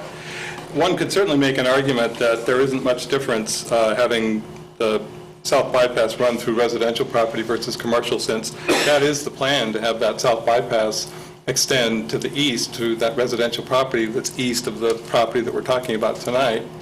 And so, yes, and that's the argument, one of the arguments that the applicant made in his case, yes. When I've heard with the bypass that this is something that potentially could go in if of course development starts to occur, and yes, I have heard business, primarily as business goes in and things of that nature. So if the developer were to put this in, would the requirements be that bypass be made to spec, like whatever standard we would need for this to be bypass ready, or? I'm going to probably defer on that case, on that question to Kevin. We'd have to get into it to see once they submitted site plan and that sort of thing, but my initial thought is probably not, that would be upgraded at a later time. But certainly where it's adjacent to it, we would ask for sidewalks if there aren't sidewalks now. It's kind of early for me to speculate on all the requirements that we would get into once we reviewed it. As a non-planner, I see Grand Ronde Court here. So if this is commercial right now, do we often have a cul-de-sac like that for commercial property in the middle, or? That's not unusual. Like, you see that in business parks. It is the case certainly in our industrial park on the north end. And Schweitzer's they've got. Schweitzer, right. Yeah. And the hospital owns some property up in that business park as well. It does. That they've committed to from... Yes. It owns the lots on the north side of the subdivision, just south of the hospital property that's being used currently for hospital operations. As I recall, Avalon bought some property up there too. Or I don't know. And then that They just project haven't fell developed through. it yet. Yeah, okay. Yes. Nathan? Thank you, Mr. Mayor. So Pete, it would be remiss of me not to point out that I know the Community Action Center does have a lot near there, and it was brought up in, number 4, attachment C. Can you explain exactly where that is? I'm trying to remember. Is it off of Clearwater Drive, or? That would be an extension of South Bypass Drive, Southeast Bypass Drive to the On the other side east. of South Bypass. So that, if you look at attachment A, which comes right after the memo ends, it's that R3 parcel Yeah, I that's see located that. on that. That's the parcel that the Community Action Center is developing with their 56 And apartments. construction's underway right now. And construction's underway. And they will extend Bypass Drive a short distance through their parcel. Great. And that's low income and possible transitional housing. Yeah. Right. And, I know mixing both low and assisted housing with regular housing is actually a benefit for not segmenting off those communities. But I do appreciate you answering that. Thank you. And that clarified my question too, so. Okay. Other questions? Okay. So the motion before you is a resolution denying the proposal to amend the official comprehensive plan. So I just want to make sure it's clear that if you vote yes on this, you've denied the resolution, okay? So, is that, Pete, we're all? That's accurate. I just want to make sure everything's clear. Okay, do I hear a motion on this item? Move to adopt resolution number R17-20 denying the proposal. Okay, do I hear a second? Second. Okay. Laura, would you read it? Resolution number R-17-20, a resolution denying the proposal to amend the official comprehensive plan map of the city of Pullman from commercial to high-density residential for the real estate herein described, consisting of approximately 18.2 acres located southwest of the intersection of Southeast Clearwater Drive and Southeast Bypass Drive. All those in favor signify by saying aye. Aye. Any opposed? Nay. One nay. Okay? Going right along with that is the ordinance. And Pete, there's no further comments on this, so do I hear a motion on this ordinance? Move to adopt ordinance number 20-4. Okay. Do I hear a second? Would you read the ordinance? Ordinance number 20-4, an ordinance denying the proposal to amend the zone classification from C3 to R4 for the real estate herein described, consisting of 18.2 acres located southwest of the intersection of Southeast Clearwater Drive and Southeast Bypass Drive. All those in favor signify by saying aye. Aye. Any opposed? Nay. Okay, so that matter carries. We now move, and we'll get Al back in the business here. We now move on to item number 6, a resolution of the City Council authorizing the mayor to execute an interlocal agreement, a purchasing agreement between the City of Pullman and, notice here, the State of Virginia. So, Wayne Thompson's going to explain how we reach out to Virginia, not just because of Tony Bennett's there, but other reasons. Okay. Thank you, Mr. Mayor, members of the council. The resolution before you authorizes the city to enter into an interlocal agreement with the state of Virginia, as you just stated, to use their cooperative purchasing agreement, or state contract, we refer to those as, to buy electric buses. We buy most of our revenue vehicles, our buses and our vans, through state contracts because it really reduces our workload in having to go out and get quotes or bids. And package contracts like this often offer a much more competitive price because of the number of agencies who participate. So we expect we get a better price on the buses than if we went and solicited bids ourselves. We normally would go through the Washington state contract, but it was up for renewal last year, and with the addition of electric buses to the contract, there was a lot of money to be lost by vendors not getting their names on the contract. And there are 4 major players in the country, and only 2 of those vendors got their name on the contract. So the 2 who did not protested, and to date, we still don't have a heavy-duty bus contract in the state of Washington. So the solution that many agencies across the state have taken, I can think of Bellingham and Spokane, for examples, is to use the Virginia state contract. There are others we've heard of, but Virginia is the one that most closely matches the Washington format, and the price is unbeatable. It's also the recommended approach by the State Department of Transportation. We've also done our due diligence locally, making sure that the contract was put together and its current format meets local and state procurement guidelines, and we're ready to move forward. With an approved interlocal tonight, I will send this off to the State of Virginia Purchasing Department, and when I receive it back, I will order 2 electric buses.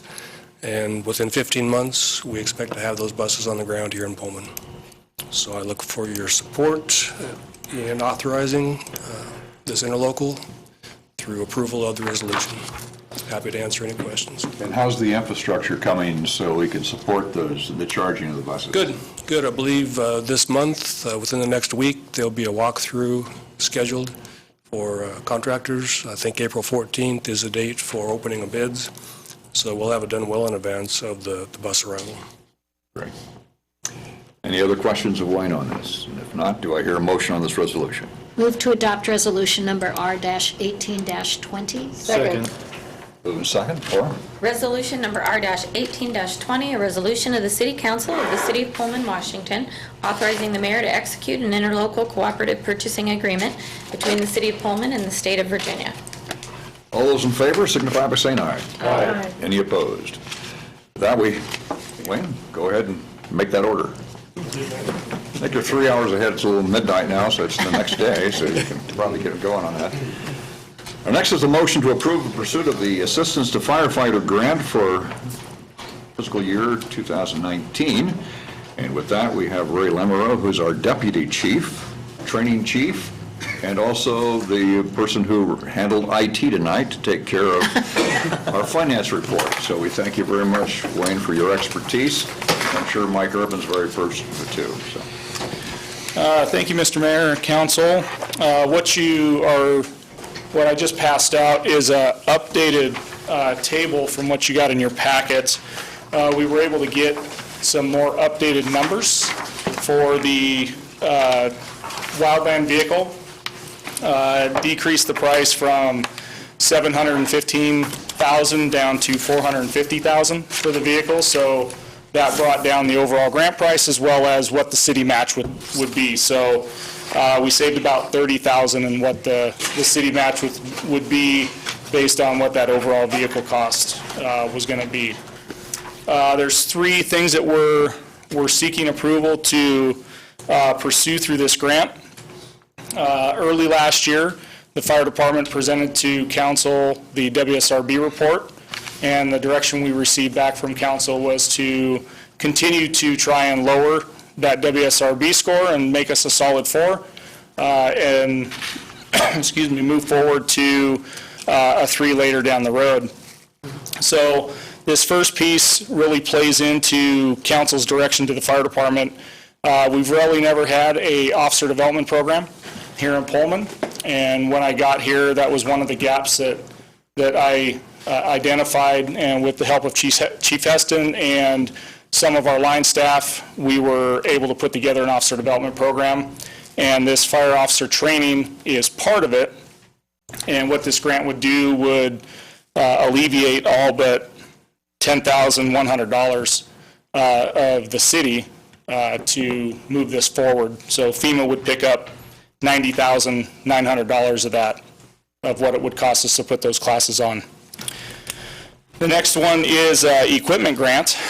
As you all know, we sometimes struggle with radio communication here in the county. Some of it's infrastructure, some of it is just topography.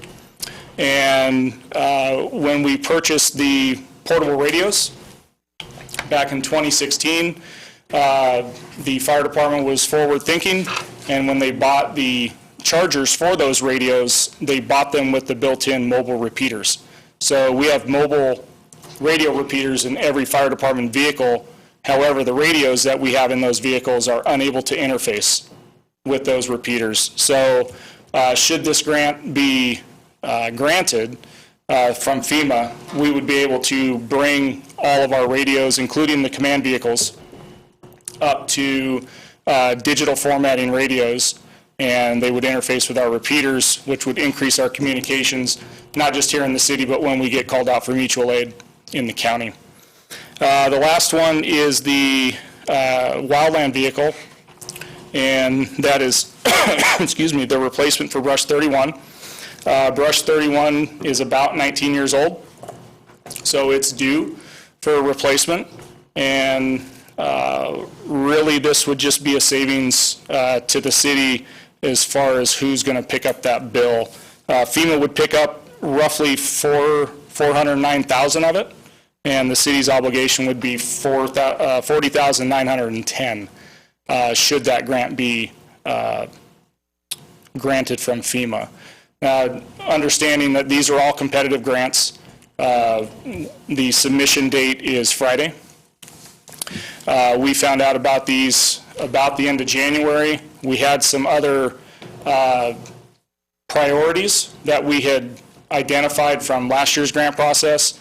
However, when the notice of funding opportunity came out from FEMA, quite a few of those had been knocked down from high priority funding to moderate funding. So what that does is, with the competitiveness of these grants, you don't even put in for any kind of moderate priority items. So the committee got together, met, and these were the three items that we felt were most important that would impact the operations of the fire department. So in total, what we're asking for approval, obviously these matching funds would be in the 2021 budget.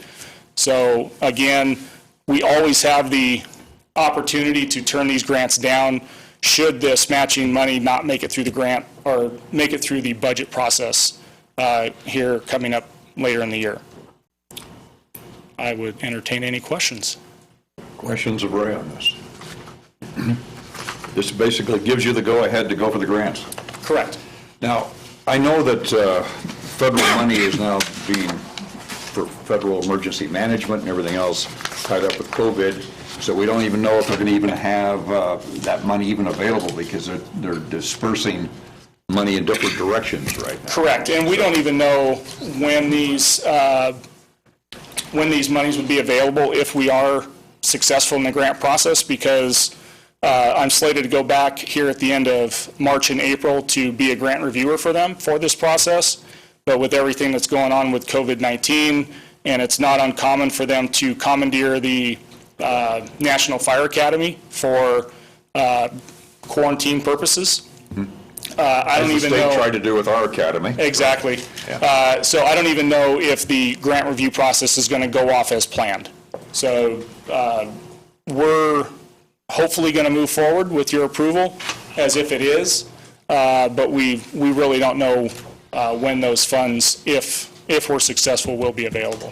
And in case the council doesn't know, you've been a grant reviewer before. You've had a chance to do this a number of times. I have. On a national scale, and that's a really important thing. It's really an eye-opener, and it gives us that little bit of advantage to go back and read some of these really good grants and be able to bring that information back and tie them into ours as well. And we thank you for that service, too.